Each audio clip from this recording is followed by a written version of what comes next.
Good day and welcome back. So I have an unboxing here for you, and this is, as you can see in the picture and from the thumbnail to lead in, this is the Mars Ascent Vehicle from Fantastic Plastic, for where that comes from, the movie The Martian. Now, I happen to be a fan of the movie. I'm not going to go into, whether or not it's a good movie, blah, blah, blah. I actually just like I really like the hardware in there, and got the opportunity to get my hands on this. And for anybody who's interested in that, I did not see any unboxings of this particular kit. So we're going to go ahead and do that. Now, I will admit, I have looked in here already. When this comes, it does come with, a whole bunch of peanuts and so forth. So I've already cleaned those out. I'm not a big fan of peanuts. So, but other than that, I haven't unbagged things. So we're going to do that. We'll look at all the pieces and parts. But let's go ahead and start off with the instruction kit. So you do get your instruction guide. Now, this is a typical, this is a resin kit. So you are going to have some work to do. And, this is just typical of resin. I'd say Fantastic Plastic is garage, because it really isn't. It's higher quality garage, but there is some work to do with these. So anyway, let's take a look at these. So first of all, you need to work on building all this up. Now, note step 1, 2, 3, and 4. Now, they do kind of give you some hints as far as what to do. So make the 3 sets of these struts to attach to the descent stage. Step 2 is set this outer ring. So these are the ring that is down underneath at the bottom of the MAV. This is where the hydrazine tanks, and then your engine nozzles, right? So like say you've got instructions on how to work with resin, etc. Next up, and so there's brass rod for these supports in here. These are the supports for the landing gear, right? So you have 3 legs, so you have to do it 3 times. And they pretty much show you how all these go together. I imagine that this is, something you will need to. These rods need to fit perfectly or they will warp. So there you go. So after cementing pieces in place, you might want to cut away the resin rods. So it looks like what they're telling you to do is these rods are made of resin. Put them on, and then they're saying snip them and replace it with styrene or brass for support, because I believe these are actually support, required for the support. So keep that in mind. You can build the hatch open and close. Not really sure why you would do it open, because there's no detail. You can put the ladder in place. So, you can see the ladder at the bottom, but that's, some warping of parts may have occurred. This is where you're starting to put the side pieces together. So this thought actually came to mind. If you're building the Watney convertible, skip this step. Don't add the nose cone. So the top comes without it. So it suggests that you have the option without the nose cone to go ahead and do all the conversions that Mark did before he launched. And I will be honest, that was one of the thoughts I had. I just find it interesting that they both designed that and then tell you what to do. So step 15, step 16. The instructions look pretty straightforward. And, it kind of gives you the things know what to do. And then your painting guide, and there you go. So, yeah, it looks pretty straightforward. So the building of the kit looks straightforward. But let's take a look at the parts. So we're going to start with the nose cone. And that's actually really, so I have here, there's a couple of bubbles that go through there. These look like actual holes, so they'll either need to be filled in or replaced. I don't think there was anything that was actually Yeah, there are no parts for that. So going to need to take a look at what to do with those pieces. These are windows. So I think the idea is you paint those closed. There's no detail. There's no internal detail. So if you're going to do the Watney conversion where you have these things wide open, you're going to have to scratch build the entire internal part. This is your bottom part, and you can see on mine, it's going to need some cleanup. This is the bottom, so big deal, and it's resin, so again, big deal. You expect to do that. Remember, keep an idea of what you have to do when you're dealing with resin. Now here's the interesting thing about that. So here are the side panels, and it looks like the side panels were initially 3D printed, because these are cast, but it looks like they were cast from 3D prints. So the 3D prints were then cleaned up. Yeah, you can kind of see some artifacts from the 3D print, but for the most part they were cleaned up. It's kind of interesting that got left there. But so essentially when you put this together, you're using this. You use this to piece them, because I was looking at it. Now mine don't appear to be too terribly warped. They actually look pretty good. So when we put them together, so that goes there, right? So they'll go like that, and then another one will go like this. And so you use those. So that bottom piece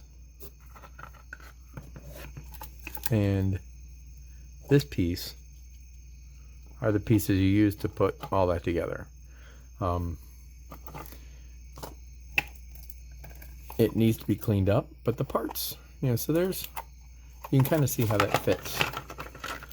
I have done no cleanup, but you can see that it needs to, right? So there's a bunch of this along this edge. You need to clean it up, because those pieces are sticking out. So there's some sanding and things that need to be done. And then that part goes in. I see there's a notch there. I imagine that there should be. That's interesting that there's, oh my God, upside down? No, I don't. I can't, because that goes there, stupid. So what it looks like is these are going to need to be cleaned up, because it doesn't look like there is a spot here for those, because that has to go there. So pay attention to how that goes together. Because if you look at this, right? See these pieces here? That looks like that. There we go. So it kind of looks like that's got to go like this. So when I put this together, I'm going to need to do some look that I think that's supposed to be there. Although some of this needs to be cleaned up. Anyway, with that said, you do have your RCTs, and there's some nice detail there, right? You just have some cleanup to do, and to make them work. So those are pretty nice. Now let's pull up. Now remember that bottom piece, those first couple steps that we were talking about, that's these guys right here. This one, and here's the ring. Now you see how the ring comes in. The ring is cast one piece. You've got to cut all that out, clean it up. There's your nose cone that goes there, that you don't use if you make the Watney version. So that's actually kind of neat. This is your other bottom piece. This is where your hatch goes.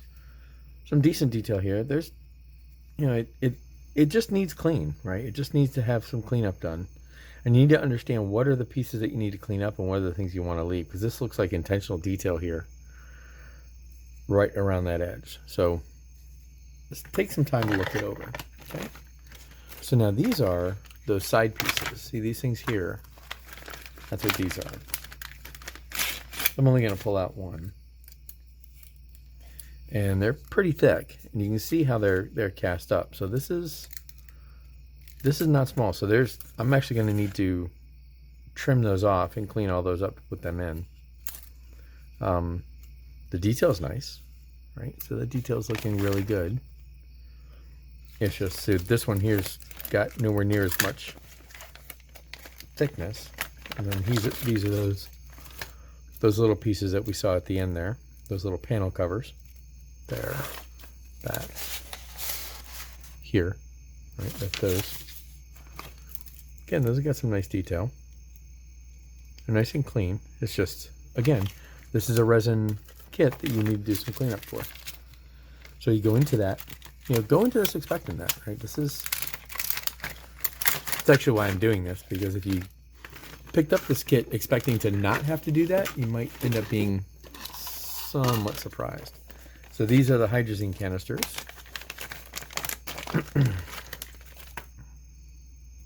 Again, clean up.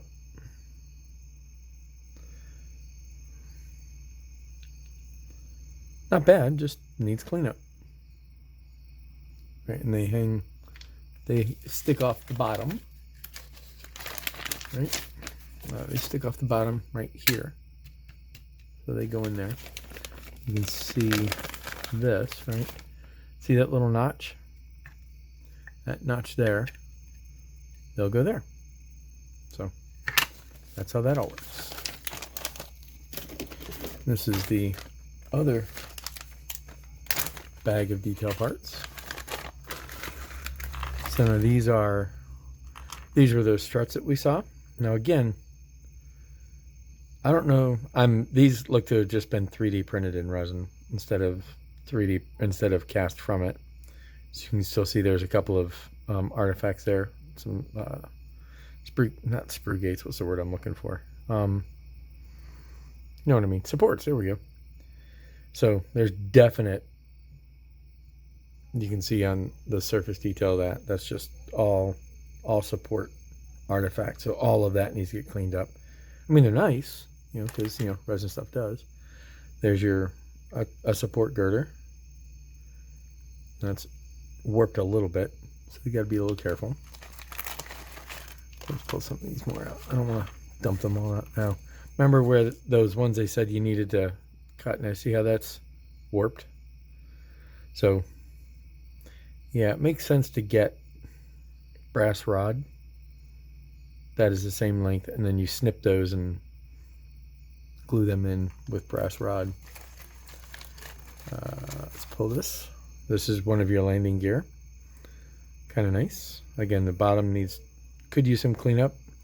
There's some more cleanup there. And these look, so I'm guessing all of these gray ones are 3D printed as is. Yeah, so if you look at all this, right, that's warped too. And that one's actually broke. So, now fortunately for me, I'm not planning on using it, but if you were, you might be a little disappointed in that. Here's your hatch. Right, and you can just drop that bad boy in there. Actually, there's the bad boy you would use. So, my thought here is, this is the one you'll use. This one is, there's two of them. And they both have internal door detail. I think this is the one you would use if you left it open. This is the one you just do if you drop it in closed. Interesting, they both have the door detail. And then your engines. So let's dump these guys out. So your engine bells. Again, 3D printed. They still have some of the supports on them. But so there it got thin there. I'm going to have to clean that up and patch that. Otherwise, it's not bad. Let's take a look at these bells here. Looks like, yeah, another one. See that hole? So, and then this needs to be cleaned up there. So, all in all, this one does not look good. Yeah, that one's actually bad. So, what I will probably end up doing, simply because I can, is I can go, and that's actually not even fully cured. Well, that's disappointing a little bit. So, this one here, I think the damage is because it wasn't fully cured. That one isn't either. So, what I can do is I can take this one, which is actually in decent shape. I can clean it up. Oh, actually, no, it's not. They're all that way. So what I can do is I can clean up this one and then cast 2 more from that. This one's not bad, and then this one's not bad. So yeah, there we go. Anyway, that is, oh, and then you do have transfers. So here are the transfers. They feel really thick, but they tell you where they go. It's not bad. They feel thick, but that probably isn't really a big deal. They're nice and detailed. They're from JBot. JBot's got good stuff. So, yeah. Well, so that is the kit from the MAV from the Martian. It is the only game in town. So if you want this particular subject, you can either scratch build the thing. There's more of those more details. These are more detailed parts for these are part of the landing strut thing. And again, they were 3D printed and mostly cleaned up. I'm going to express a little bit of disappointment in that part. Mostly because it's not an inexpensive kit. It does have a little bit of cost to it. I am assuming that this so I assume this is, and maybe I'm wrong here. So I was thinking that this was the nose cone to that, but now I'm looking at this, I'm thinking this is what's supposed to be. And this is the nose cone that you would use if you're going to leave it laying on the ground. But again, look at I understand what they were going for, but I'm really not too happy with it. Some of these parts are really, really nice. Other of these parts really could stand to have some quality control here. So like this is really nice. It's a little bit warped. Now, just a little bit of warpers like that I can deal with, but some of this other stuff is like the engine bells really have me more than a little disappointed. So this is like I said, this is a not inexpensive kit. There's a little bit of dollar value tied to this thing, and I'm a little disappointed in what is in this box for the dollar value attached to it. With that said, it's what it is. And I am a modeler, so I will make do. But, and again, this is really the first time I looked into it, so I had kind of anticipated this to have been a much more positive response. So I apologize about that. But anyway, for those of you interested in this subject, this is the only subject in town. So if you want this particular subject, this is the only way you're going to get it, as far as I can tell. There is some work to be done. It is, there for us to be creative and figure out what to do. And yeah, it's not insurmountable. The issues aren't insurmountable, and it just is going to end up being a much larger project than I had anticipated it would end up being. But with that said, it's doable. Anyway, for those who have this on their radar, are interested in it, and want it, that's what's in this kit. So if you want to go ahead and order it, you can get it from Fantastic Plastic directly from the source. Like I said, it was copyright 2017. I think this is when this was first put out. It is now 2022 in the summer. So yeah, with that said, I hope this was useful, helpful for those folks who are looking at that. And until next time, thank you very much for watching. Happy modeling.